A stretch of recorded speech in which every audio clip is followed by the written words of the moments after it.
Back on Inside Wisconsin, more with legendary coach, Wisconsin Athletic Hall of Famer, Dick Bennett. We're going to start here, which was maybe where we should have started with the foundation of this, but I want you to give me a chance to take a minute or two. Tell me about the five pillars that when you start to rebuild this program, other than we need dudes, give me the standard and those five pillars that you hold your guys to. Well, you have to put up with a bit of spiritual talk, and I'm not going to apologize for it. When I was offered the Green Bay job I had never coached, and I remember there were some letters say, hey, this guy's a high school coach, small college coach. This is a bit beyond him. I remember seeing that sign my first year at Green Bay. We lost. We were 5-23, and I remember a sign that says, go back to high school. And but I had to decide, can I do this, and what kind of blueprint? And I decided there was only one way. My faith has always been the most important thing to me, though you wouldn't know it at times. But at any rate, I said, what needs to be done? And I said, well, study someone you admire. So I studied. I didn't study. I read, reviewed what I knew about this Son of God called Jesus. And I saw that what he stood for, what he taught and lived was humility, the way he lived, who he lived with. His passion carried him all the way to the cross. His ability to take 12 pretty ordinary guys and make them better than they were.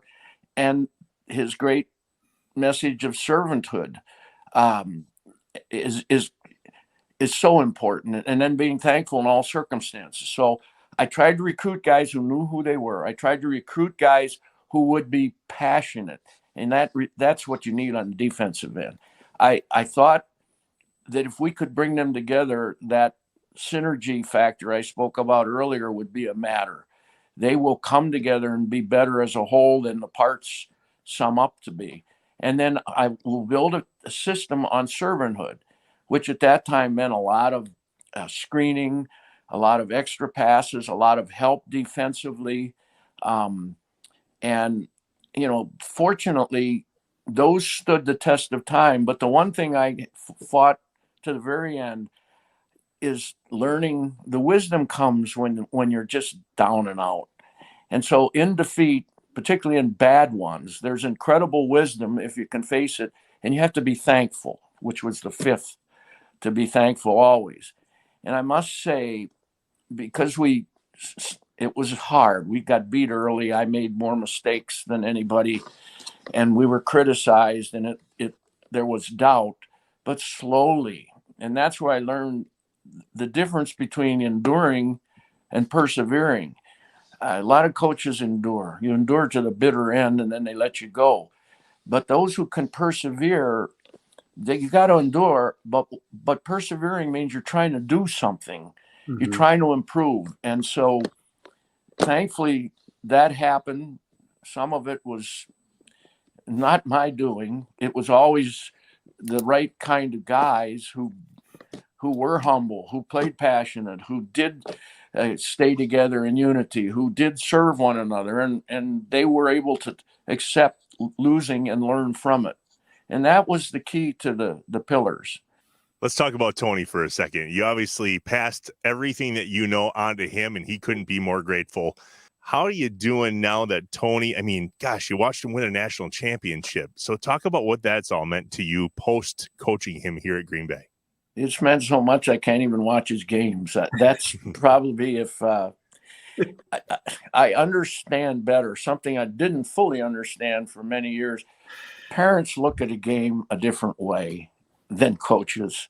And now having coached and knowing I've got that parental pride, that love for my son, but I also see that if you are going to coach, you better be ahead of the play. If you're a fan and a parent fan, you applaud what your son has just done and the kind of great game he had last week.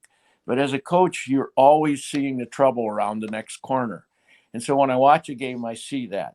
The pride in his success or failure never wanes. And I'm glad you pointed that out, because as much as we were all hurting after that UMBC game, I could not.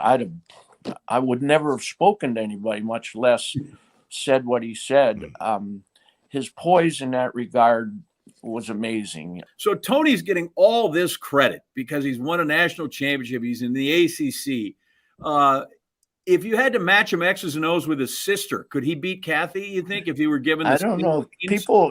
Kathy never gets any credit. She was a great player who didn't get to play her last 2 years. She was first team All-State her junior year, led them to a state championship, I should say, at Stevens Point. And was someone as successful as Jody Conrad, who is no longer with us, was a coach at Texas, told me she was one of the top point guards in America. And she was. She was way ahead of her game. She did things that girls didn't do then. But she never played her senior year in high school. She tore her knee up badly, and she went to college, and she played on one knee. She was an MVP at GB for 1 year, and then the next year she tore her other knee up. So that ended her playing career. So she went into coaching, did well at Oshkosh, won a bunch of titles. Her last 2 years at Oshkosh, she goes 61-1, 30-1 her next to the last year, 31-0 her last year, national championship, Division III. Goes and rebuilds Evansville, gets them into the NCAA tournament, then gets the job at Indiana the same month that Coach Knight ended his career at Indiana. I always say she was the best player in our house, and you just suggested she might be the best coach in our house. I know I'm on the bottom of the totem pole because my brother Jack won 2 national titles at Point, and his son Nick just won the state championship in Wisconsin at Racine St. Catherine. So I'm at the very bottom of the totem pole. I never won a big game, and I have the distinction in going to the Final Four with my last Wisconsin team, but still losing to Michigan State 4 times in that season. How'd you like to carry that around your reputation? Well, so that was one of my questions. Say that your first pillar of humility, you've certainly exercised that, because I feel like there's some big wins in there, and I'm not so sure I'd put you at the bottom of the heap. But if that's where you feel comfortable, I'm not going to. You don't need me to uplift you then. That was going to be one of my questions, Coach, was do you hate Michigan State as much as we do? I don't. I love Tom Izzo. I coached when we played at Point when he was playing at Northern Michigan, and I coached against him. And he's a heck of a lot better coach than he was as a player. I'll tell you that. But I love the guy. Our first year in the NCAA, Steve Smith hit a buzzer beater to beat us down in Tucson in the first round.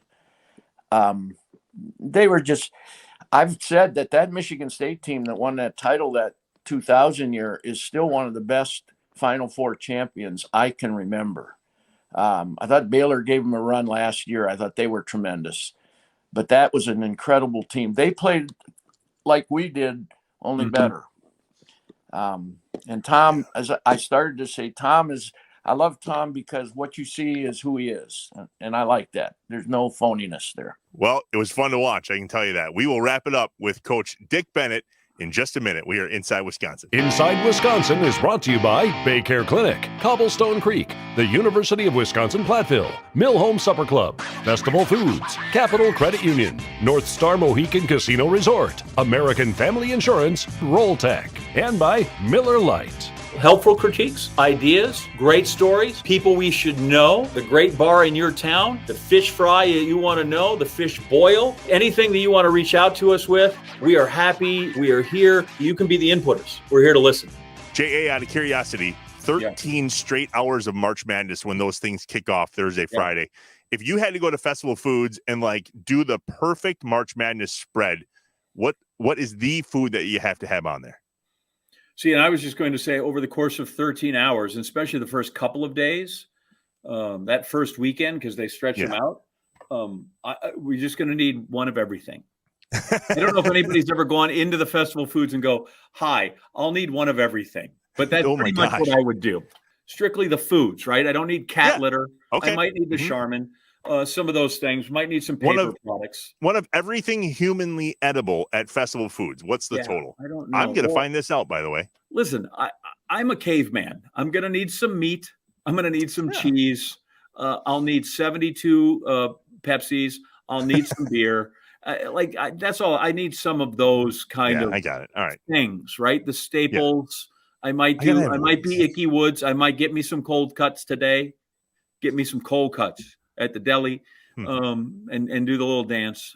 But mostly, yeah, I'll just take one of everything.